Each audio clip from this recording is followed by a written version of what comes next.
Hi everyone and welcome to Saluso, and today we're going to be looking at the Montblanc Meisterstuck Sport.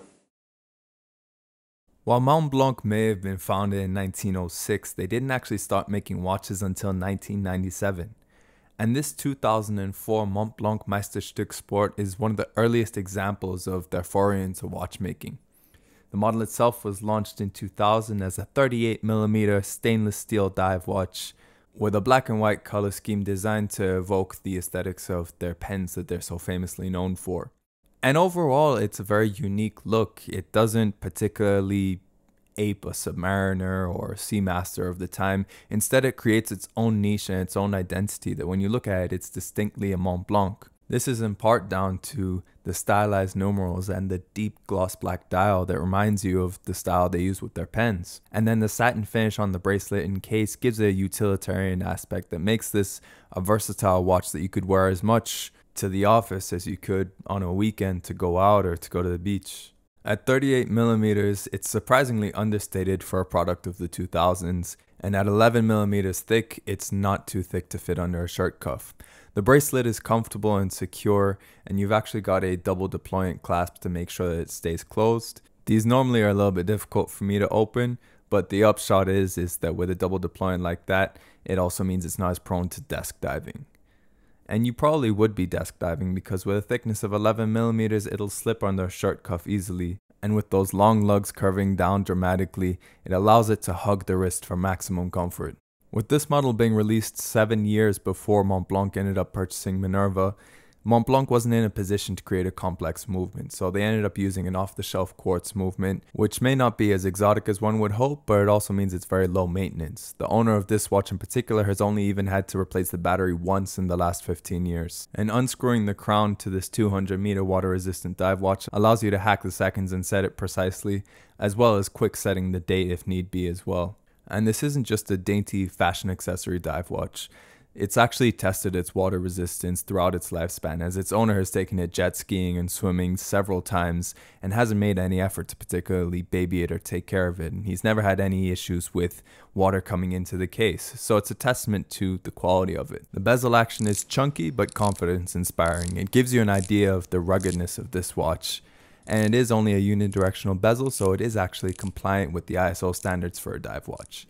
And it actually alternates from smooth to knurled to make it easier to grip. And that's just the beginning of the attention to detail that this watch has. The Montblanc logo is proudly displayed on the cap of the crown, just like it is on the top of its pens. And on the case back, it features a polished logo with a satin background. And this particular example was actually given as a gift from Qatar Airways to the owner, so it features the logo of Qatar Airways engraved on the back as well. Something that probably makes this watch unique, or at the very least rare. And it's interesting to see how it was already being used as sort of a luxury gift at the time, before Montblanc had even properly established itself as a watchmaker, but was still leveraging its reputation as a maker of fine accessories. They also proudly display the Meisterstuck name, Meisterstuck meaning masterpiece in German, across the polished flank of the case, very similar to what the reissue of the Blancpain 50 Fathoms had been doing around that time in the 90s. Another detail inspired by a fellow watchmaker is the use of the logo on the first link of the bracelet.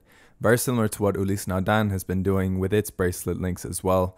Always they have the first link showing the logo. All of these details combine to make a watch that, as a sum, is much more than what one would expect as Montblanc's first initial foray into making a dive watch. This watch was launched just 3 years after they started making watches, and it's clear that they made genuine effort to make it be more than just a fashion accessory. If you compare this to most other fashion watches with quartz movements, they don't feature this build quality or this level of attention to detail. So that's my thoughts on the Montblanc Meisterstuck Sport. And honestly, I was surprised with this watch. It's not often that I get a chance to review a watch that isn't currently in production. It's actually the first time that I do an in-depth review of that sort of a watch. I can't really call it vintage, but it's interesting reviewing this watch purely because you have to consider this watch, the model itself was released in 2000. And that was only 3 years after Montblanc started making watches. You know, you put that into perspective, it's like reviewing one of those Rolexes from 1910 when they had first gotten their chronometry certificate. It's not often you get a chance to look at a watch that is so early in a company's history and see what their first attempts were like. And I was really surprised with the attention to detail and the fact that this wasn't made as a fashion accessory. This was made to be a watch. And that's something that I can really appreciate when I was looking at this watch, and it really surprised me. But of course, that brings us into the 3 pros and cons of this watch. And the first thing I want to highlight is that attention to detail. I was surprised at the fact that there were so many small details and flourishes on it. Again, when you consider this would have been one of their first forays into watchmaking. So things like having the logo on the first link of the bracelet obviously stand out, but even little things like having Montblanc written across the swing arms on the interior of the buckle. And then of course there's the stylized numerals on the bezel, or the staggered knurling across the bezel to make it easier to turn. All of those are little details that you would expect from a watch that's A, more expensive, and B, from a watchmaker that's been around for much longer than 3 years. So it definitely reflected really well on them. The next thing that I want to highlight about the Meisterstuck is its durability. Now this watch is over 15 years old right now, and the owner used it as their daily watch for at least 10 years. So it's been through a lot. It's never been babied. It's been taken to the beach. It's been taken jet skiing. It's never had any issues with its water resistance being compromised. And on top of that, it never needed to be serviced. The owner told me they've never had any problems with it, and in the last 15 years, they've only had to replace the battery once. So clearly, even though it's a quartz movement, so obviously that does help with reliability and less things to go wrong, clearly Montblanc knew what they were doing when they built this watch in terms of the water resistance and the overall ruggedness of it. And then the last thing that I want to highlight is the unique design. Again, this is a watch that was so early in Montblanc's watchmaking, it could have been so easy to fall into the trap of just aping the design of something like a Submariner, for example. But instead what they did is clearly they took inspiration from other brands. For example, that logo on the first link is something that's pretty characteristic of Ulysse Nardin, or the writing across the flank of the case is something that Blancpain does with its 50 fathoms. So there are definite cues from other watches, but nothing that's a blatant copy. And you look at it and instantly it looks like a Montblanc. It reminds you of their pens, it reminds you of the design aesthetic that they use. So I just really admire the fact that they were able to create an identity of this watch, an identity for Montblanc as a watch brand, without really having any precedent for it and without having to imitate others. But of course, no watch is perfect, and there are still a few things that I would highlight as disadvantages. Now the first thing is the bracelet. While very solid, it is linked together with pins and sleeves, which is always a sign of cost cutting. Now in all fairness, at that time, pins and sleeves were not that uncommon. A lot of watches were using them, so I can't count it as a knock for them in context of the time, but in context of today, it is a disadvantage. Secondly, while I do love the look of this watch and it is very versatile in the ways that you can use it, it is not versatile in the looks you can adapt to it. Those long lugs look ridiculous on anything other than the bracelet. They're comfortable on the bracelet and they look great when you have the bracelet on because it all integrates, but I've seen this watch on a rubber strap and it doesn't look good, and I can imagine it wouldn't look very good on a leather strap either. And that in the end impacts the versatility. If you can't change the way the watch looks, if you're locked into just wearing it in one format, in this case with the bracelet, it limits the versatility and also it limits the amount of fun you can have in terms of playing with different looks for it. So that's definitely a disadvantage for it. And the last thing that I would list as a disadvantage to this watch is that it is indeed just a quartz movement. It's very difficult to add more value when you know that on the inside you're getting something that is fundamentally, mechanically the same as a watch that's significantly cheaper.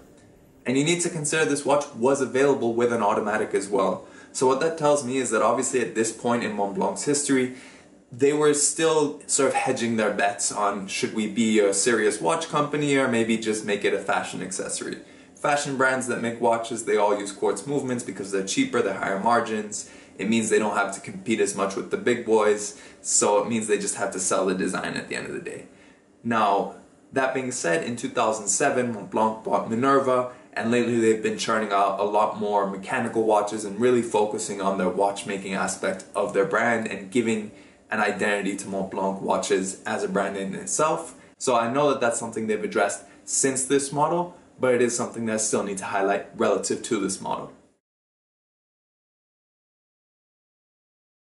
Now, because Montblanc was such a young watchmaker at the time, and online shopping wasn't as big as it is now, and it wasn't really prominent, so there's not really like historical auctions or anything that give you too much clarity on how much the watch was sold at retail at the time, I had to do a fair bit of digging, and from what I can tell, it used to retail for roughly around 2,000 US dollars.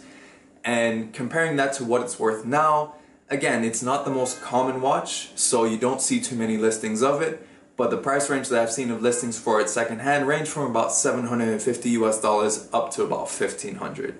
Now, there's no telling whether it actually ends up selling for 1,500 or if they end up having to knock it down. But even if you take the median of that and look around sort of the $1,000, $1,200 range, in the grand scheme of things, it looks like it hasn't lost too much value.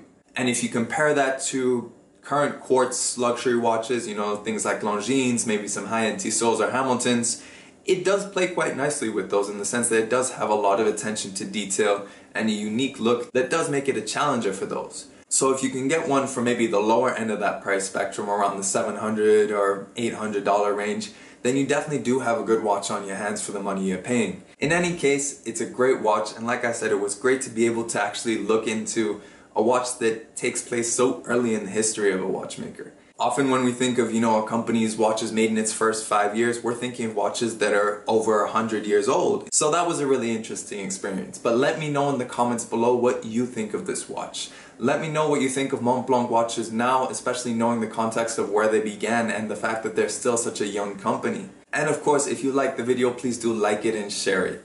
And if you like the content that I've been putting out, then please do subscribe to the channel if you want to see new videos about watches every week. And of course, thanks for watching this video, and we'll see you on the next one.